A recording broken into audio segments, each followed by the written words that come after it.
Okay, so my article is called Why Your Diet Should Include More Fat. And this is actually a study that was just released. It's a new study from Harvard that analyzed eating habits of 126,000 men and women over a course of 32 years. And it suggests that you can reduce your risk of death by more than a fourth by replacing bad fats with good fats. The article lists 5 myths about fat and discusses the reality of each. The first myth debunked is fat on my plate equals fat in my body. Well, Dr. Hyman says that this is false because our bodies need good fats in order to keep metabolism and fat-burning mechanisms running and functioning as they are meant to. Research also supports this, showing that a low-fat diet can actually slow your metabolism. The second myth says saturated fat should get a big fat I'll pass. While saturated fat has been known to the public as being public health enemy numero uno, recent research shows that it is not as bad for us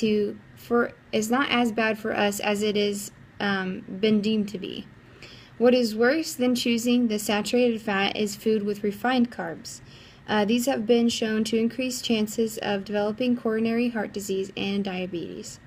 The third myth says all fat causes health problems.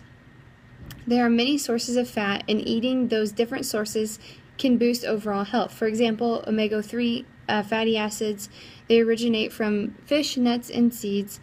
This fat helps with mental well-being and also heart strength, as well as monounsaturated fats in plant-derived oils like olive oil can help to reduce risk of heart disease. The fourth myth says high cholesterol foods raise your LDL cholesterol levels. The reality is that the dietary cholesterol does not necessarily raise LDL levels. It can also, or instead, raise your HDL levels, which is good cholesterol. The fifth myth states, fat will keep me from my fitness goals. There are actually endurance athletes who choose to eat a ketogenic diet in which they consume 70-75% of their daily calories from fat and only about 5 to 10% from carbs. This in return will begin to train your body to burn the stored fat rather than readily available glycogen from the carbs.